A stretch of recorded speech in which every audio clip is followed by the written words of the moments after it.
विद्यार्थी मित्रों धोरण 9 अंदर सामाजिक विज्ञान में 8मा प्रकरण की बात આપણે કરીએ છીએ।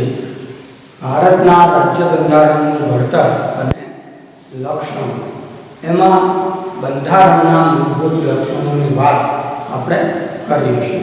એ મૂળભૂત લક્ષણોમાં આપણે 10 લક્ષણોની વાત એ કરી। લિખિત દસ્તાવેજ, બંધારણનું પદ, એક જ નાગરિકત્વ, मजबूत केन्द्रवाळू समवाय तंत्र, कटोकटी वेळानी सत्ता, द्विगुणी शासन प्रथा, स्वतंत्र निष्पक्ष अने एकीकृत न्यायतंत्र, बंधारणमां सुधारा करवानी पद्धति, सार्वत्रिक पुख्त वय मताधिकार अने धर्मनिरपेक्षता, बिनसांप्रदायिकता एवा बंधारणना लक्षणोनी वात करी। एमां आगळनुं जे लक्षण छे એ છે અદાલતી સમીક્ષા।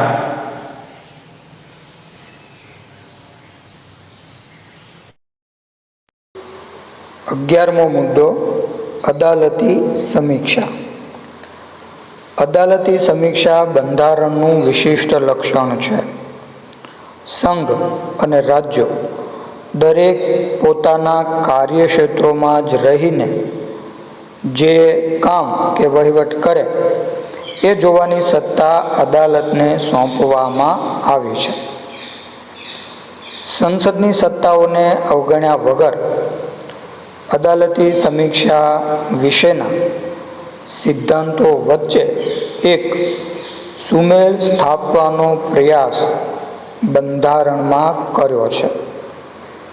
સંસદે કે ધારાસભાઓએ ઘડેલા કાયદાઓ અને બહાર પાડેલા આદેશો, વટહુકમો, અદાલતી ચુકાદાઓ અને બંધારણીય સુધારાઓની સમીક્ષા કરવાની સત્તા અદાલતને આપવામાં આવી છે। અદાલતને જો એમ ખાતરી થાય કે ઘડવામાં આવેલ કાયદાઓ, સુધારાઓ કે બહાર પાડેલા હુકમો બંધારણની મૂળ જોગવાઈઓ સાથે સુસંગત નથી તો તેને અદાલત ગેરબંધારણીય ઠેરવીને રદબાતલ જાહેર કરી શકે છે।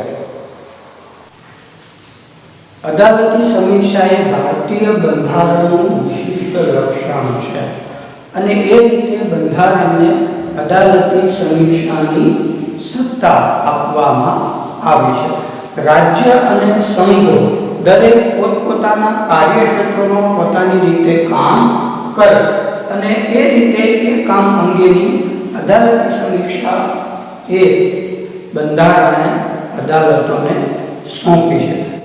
એ રીતે બંધારણે સંસદની સત્તાને અદાલતી સમીક્ષામાં લઈ અને બંને વચ્ચે સુમેળ સાંધવાનું કામ કર્યું।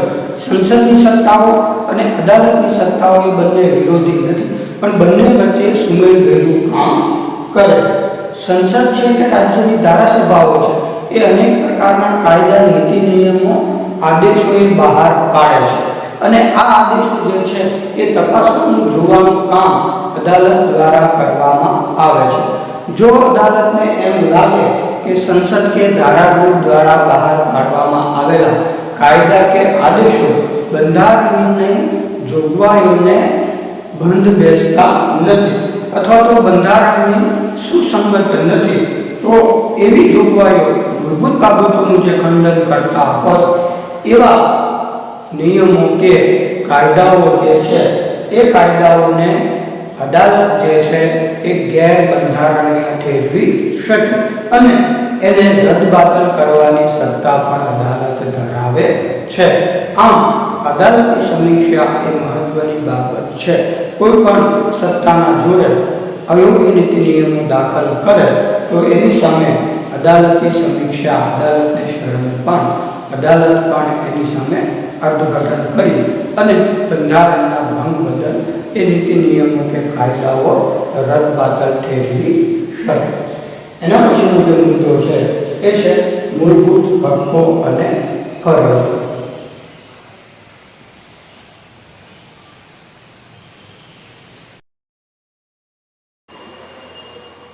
મુદ્દો 12 મૂળભૂત હક્કો અને ફરજો.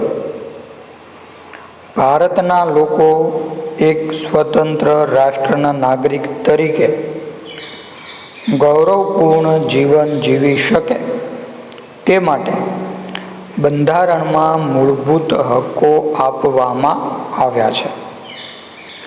સર્વાંગી વિકાસની સાથે રાષ્ટ્રના વિકાસ માટે જરૂરી સ્વતંત્રતાની ખાતરી સાથે હક્કો અને ફરજો એ લોકશાહી સમાજની મહામૂલી મૂડી છે.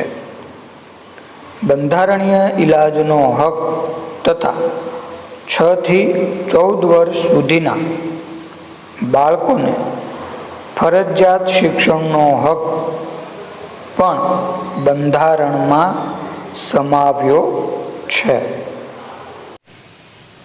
ભારતીય બંધારણમાં મૂળભૂત હક્કો અને ફરજોને પણ સમાવવામાં આવે છે. દેશનો દરેક નાગરિક, દરેક વ્યક્તિ પોતે પોતાનું જીવન ગૌરવપૂર્ણ જીવી શકે એના માટે બંધારણીય હક્કો આપવામાં આવે છે. અને દરેક વ્યક્તિ પોતાના હક્કો ભોગવે અને સાથે સાથે પોતાની ફરજોથી સભાન બને એ બાબતને કેન્દ્રમાં રાખી અને બંધારણમાં મૂળભૂત હક્કો અને ફરજોનો સમાવેશ કરવામાં આવ્યો છે. દરેક નાગરિકનો સર્વાંગી વિકાસ થાય અને સાથે સાથે રાષ્ટ્રનો પણ સર્વાંગી વિકાસ થાય એ રીતે મૂળભૂત હક્કો અને ફરજો આપવામાં આવે છે. એ દ્રષ્ટિએ મૂળભૂત હક્કો અને ફરજો જે છે એ લોકશાહી બંધારણ દ્વારા આપવામાં આવેલી મહામૂલ્ય મૂડી છે.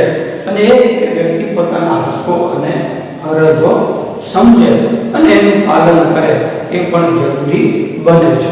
સાથે સાથે બંધારણીય ઇલાજના અધિકારની પણ જોગવાઈ કરવામાં આવી છે. કોઈ પણ વ્યક્તિને પોતાના હક અધિકારો એ ભોગવતા રોકી શકાય નહીં. જો એવી રીતે અયોગ્ય રીતે હક અધિકારો ભોગવવાથી રોકવામાં આવે તો વ્યક્તિ પોતે બંધારણીય ઇલાજ અંતર્ગત અદાલતમાં જઈ શકે છે. અને એ રીતે ગેરબંધારણીય કે અયોગ્ય નીતિ નિયમો સામે વ્યક્તિ પોતે બંધારણીય ઇલાજના અંતર્ગત પોતાના હક્કો અને ફરજો ભોગવી શકે. આ ઉપરાંત ફરજિયાત શિક્ષણનો 14 વર્ષ સુધીના બાળકને વિનામૂલ્ય અને ફરજિયાત શિક્ષણના હકનો પણ સમાવેશ એમાં કરવામાં આવ્યો છે. એના પછીનો મુદ્દો છે એ છે રાજનીતિના માર્ગદર્શક સિદ્ધાંતો.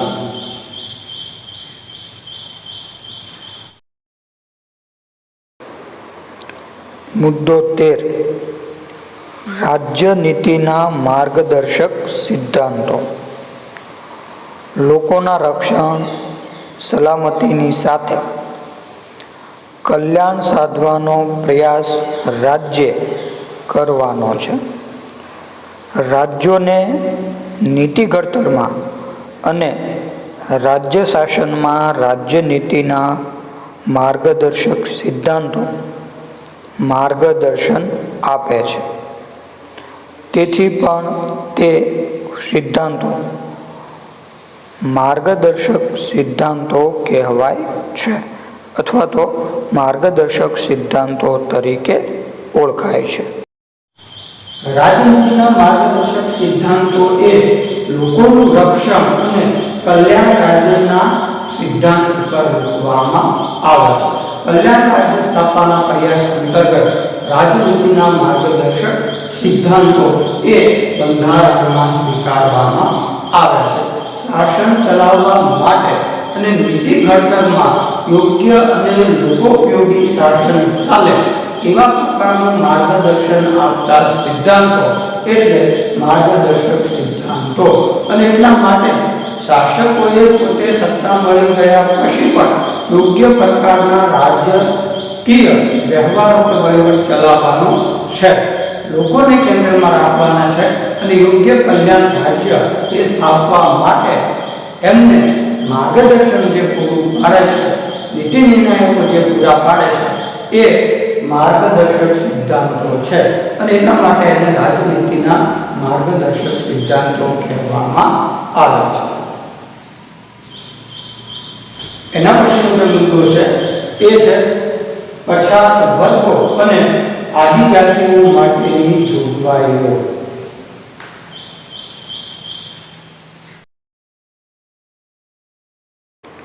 મુદ્દો 14. પછાત વર્ગો અને આદિજાતિઓ માટેની જોગવાઈઓ. સમાજના પછાત વર્ગો કે પછાત જાતિઓ કે વંચિત સમુદાયોના ઉત્કર્ષ અને તેઓને સામાન્ય પ્રવાહમાં ભેળવવા માટે સક્ષમ બનાવવા માટે ભારતના બંધારણમાં વિશેષ જોગવાઈઓ કરવામાં આવી છે.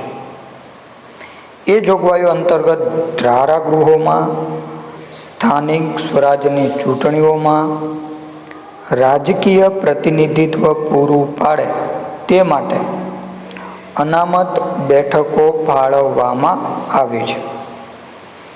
સરકારી નોકરીઓમાં અને શિક્ષણ સંસ્થાઓમાં પ્રવેશ માટે અનામત ક્વોટાની બેઠકો તેઓની વસ્તીના પ્રમાણમાં ફાળવીને તેમને સમાન તક આપી છે. પછાત જાતિના બાળકોને શિક્ષણ માટે શિષ્યવૃત્તિઓ, સવલતો, ફી માફીની સગવડનો લાભ આપવામાં આવ્યો છે. આ લાભ હકારાત્મક ભેદભાવનો કે રક્ષણાત્મક ભેદભાવની નીતિનો ખાસ પ્રબંધ બંધારણમાં કરવામાં આવ્યો છે. પ્રાચીન કાળથી જ ભારતમાં કેટલાક પછાત વર્ગો અને કેટલાક સમુદાયો જે છે એ ખૂબ જ પછાત અને સમાજથી પર જીવન જીવતા હતા અને એને કારણે એ જે સમૂહ છે એ સમાજના મુખ્ય પ્રવાહ સાથે ભળી શક્યો નથી અને એટલા માટે એ સમૂહ સમાજના મુખ્ય પ્રવાહ સાથે ભળી અને એની બરોબરીમાં જીવન જીવી શકે એટલા માટે પછાત અને આદિજાતિઓ માટેની, સમુદાયો માટેની બંધારણમાં કેટલીક વિશિષ્ટ જોગવાઈઓ કરવામાં આવી છે. કેમ કે ભારત એક લોકશાહી રાજ્ય છે અને લોકોના કલ્યાણ માટે કામ કરે છે. દેશનો દરેક નાગરિક, દરેક વ્યક્તિ એ કોઈ પણ સમુદાય, ધર્મ કે સમૂહનો હોય એ દેશનો નાગરિક છે અને એને પૂરતા હક અધિકારો મળવા જોઈએ અને એટલા માટે લાંબા ગાળાથી આ હક કે અધિકારો જે ભોગવી શક્યા નથી અથવા તો સમાજથી એક પ્રકારનું જુદાપણ સહન કર્યું છે એના માટે આ જોગવાઈઓ જે છે એ બંધારણમાં કરવામાં આવી છે. એ રીતે આ લોકોના ઉત્કર્ષ માટે અને એને સામાન્ય પ્રવાહમાં ભળતા કરવા માટે એના માટે કેટલીક વિશિષ્ટ જોગવાઈઓ અને સુવિધાઓની જોગવાઈ કરવામાં આવી છે. એ રીતે બંધારણે વિશેષ જોગવાઈઓ આપી છે. આ ઉપરાંત યોગ્ય પ્રકારનું રાજકીય પ્રતિનિધિત્વ થાય અને એનો પણ અવાજ એ સત્તા સુધી પહોંચે એ માટે રાજકીય પ્રતિનિધિત્વ પણ પૂરું પાડવામાં આવ્યું છે. આમ દેશના દરેક નાગરિકને, દરેક સમૂહને કે દરેક જૂથને સમાન તક, સવલતો અને રક્ષણ મળી રહે એવી જોગવાઈ બંધારણમાં કરવામાં આવી છે અને સ્વાભાવિક જ રીતે આ જે ભેદભાવ જે છે એ હકારાત્મક ભેદભાવ છે.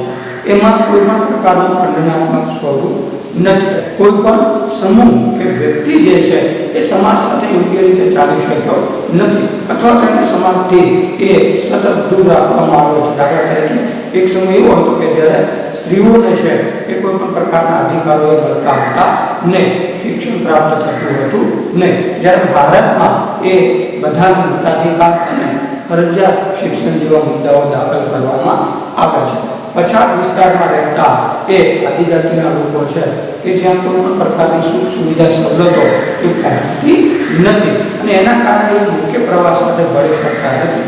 એવા સમયે એમના માટેની વિશિષ્ટ જે જોગવાઈઓ કરવામાં આવી છે એ હકારાત્મક ભેદભાવ છે અને એ હકારાત્મક ભેદભાવ દ્વારા બંધારણ રક્ષણાત્મક કવચ એ પૂરું પાડે છે અને એટલા માટે દેશના નાગરિકનું રક્ષણાત્મક ભેદભાવ તરીકે પણ ઓળખવામાં આવે છે.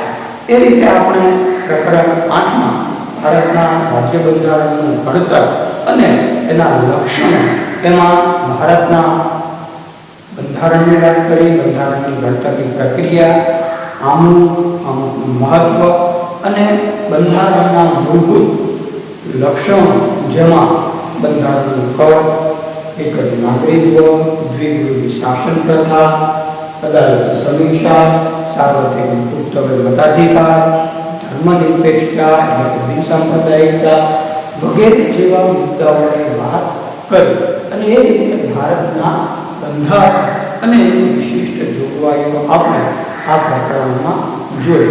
એ રીતે પ્રકરણ 8 અહીં પૂરું થાય છે.